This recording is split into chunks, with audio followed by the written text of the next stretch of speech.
I feel better. Go ahead. Hey everyone, I'd like to start off by saying that I really enjoy this series, and I think that it is a gem to anyone that considers themselves a DC fan. My question today is for Tyler, which is, what was your raw reaction when you put on the Superman suit for the first time? I think you get a little giddy. It's kind of like the giggles just kind of come out because it's insane. It's an insane thing to actually look at yourself in the mirror with a Superman costume on. It's not as if it's Halloween and you kind of got one that you went and picked up somewhere last minute. It's like a very detailed one, and then people start all saying like, okay, so Superman, they start referring to you as that, they're talking about the character. Very weird to be sitting in it. But it was cool. I think it was the very first time was about 8 years ago now. And I think it's just that moment that you kind of realize like, okay, like I'm doing this, and you feel the responsibility of what it means to all the fans, and you start thinking about like what that's going to look like. So it was a very surreal experience, but I'm glad it wasn't a one and done and got to do it for a couple of years. So yeah, pretty lucky. Thanks. Thanks, man. Hello, my name is Max, and Hi, Max. Hi, Max. my question is for the whole panel. So, if you could be a different character, who would it be? Sorry. Like any other DC character, or like a character in our show? Like a different DC character. Different DC character. Well, I know Tyler's. Am I allowed to say it? Oh, we're not coming back next season. Batman, there.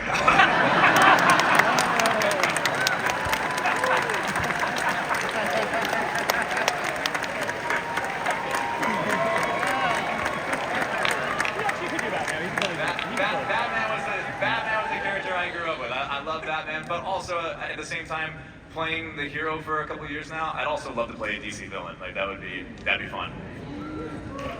I'll be your Catwoman.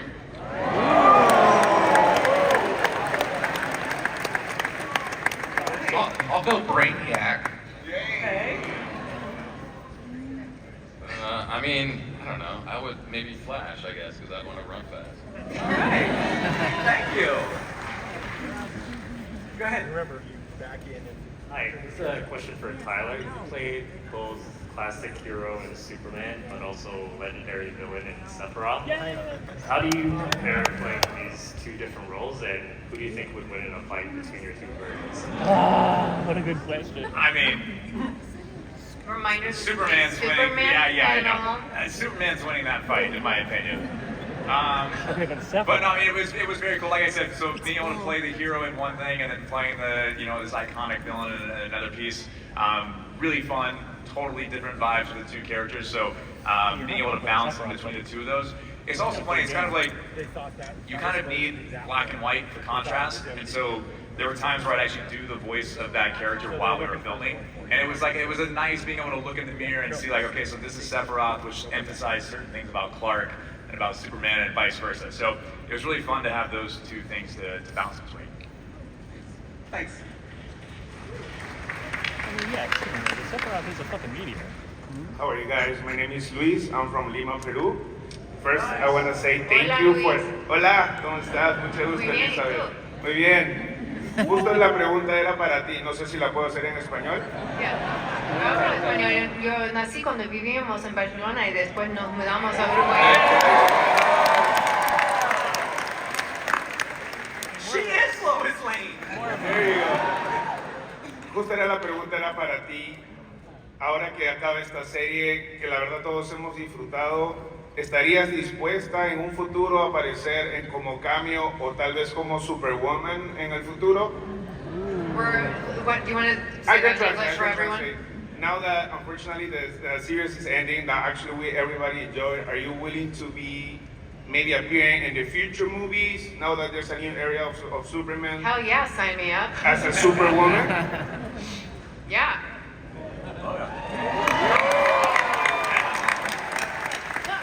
Look, I can even do the Tyler thing. Awesome, thank you. just talked about how they shouldn't pay her on wires. Go ahead. We just talked about this. What's up, guys? This is Gregory. I'm a big fan. I love your show. Thank and you. I just wondered, I love Wolverine. what was the best part of playing your roles? For me, it was, I always felt this way because I was only supposed to do 2 episodes on Supergirl when this first started 8 years ago. So I think because that's how it started, I always looked at it as just, passing the torch to the next guy. It just took a few more years than I thought it was going to do that.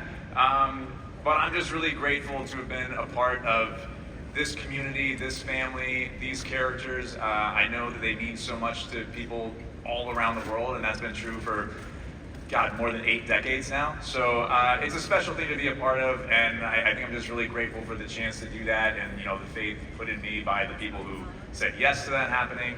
And I really just wanted to do the characters justice, tell stories that were impactful for the people that they mean a lot to. So hopefully over the last few years we've been able to do that. That's kind of what I was excited about and very grateful for. And now it's time to pass the torch to the next guy. And I hope he kills it. I'm sure he will. So it's in good hands. Thanks. We had great writing, we had a great crew, we had great directors coming in overall. I just had so much fun with Tyler. Some of the pranks he played on me are just mean. Like, the episode where he's eating the rat? He got from props one of those rats, because I always have snacks, I'm a snacker. He put one in my set bag, so I'm just like eating a scone. I'm so excited about this scone. We never have scones on set. I had like 2, warm butter, I had all my snackies all lined up and ready to go. And I lean into my set bag to get, and these rats look real, and there's one in there, and I like threw the scone.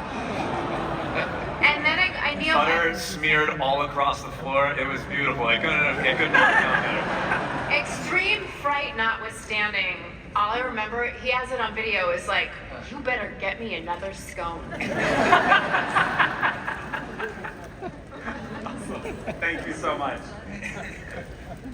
Hi, my name is Russell, and I'm from San Francisco. This question is for Todd. These are way better. From season 1, it seemed like you were setting up for the death of Superman, with the characters like Eradicator, Superboy, and Steel. How much forethought and planning did you have to finally get to season 4 and do the death of Superman?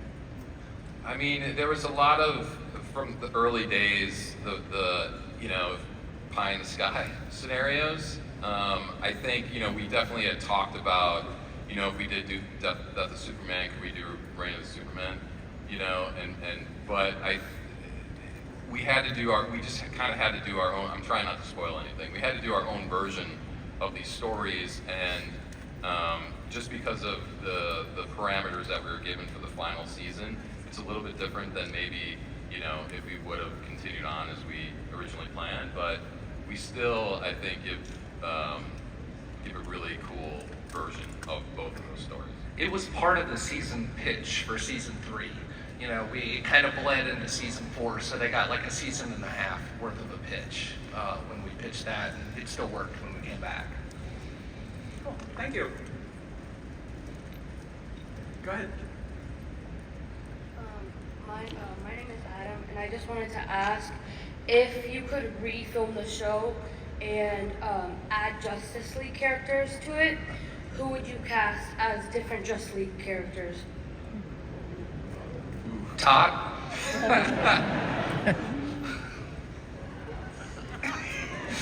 Superman. You did it, Adam. You broke him. Nice Yeah. job. Well done. Well done. I mean, I definitely would have Grant come as, I don't know, over the course of we work with a lot of these actors, and they become your friends, and then they become the characters, and that's, Melissa is Supergirl to me, Flash is Grant, and so I would just bring everybody over. Yeah. Thanks. The diplomatic answer. It's also the right answer. But would you let Tyler play Batman also? for sure. Go ahead. Hi, my name is Mahir. First off, I want to thank Tyler for his performances as Superman and Sephiroth. Thank you, man. And my question for Todd is, what stories helped set up the baseline for season 1 and the family dynamics and how the initial pitch was supposed to be? I think, originally I'm married and have 2 kids, 2 boys, so there was a lot of that. There's a lot of my wife and Lois. There's a lot of the boys, my boys in the boys. They're not quite at that age, but you draw from personal experiences. There's, I grew up in Wisconsin in a smaller town. A lot of those, I have a lot of, I named some of the peripheral characters after my buddies that I grew up with. It's just like when you're from those sort of towns and those communities, there's no way that doesn't influence you. So there was a lot of that, but also it's just talking to Bits and Tyler and Brent and all the writers and Greg Berlanti, and you just get this big pot of ideas that you start to draw from and you space it out, but then you end up using most of that stuff to create the characters. So unfortunately I have to cap it there because I'm so sorry, but we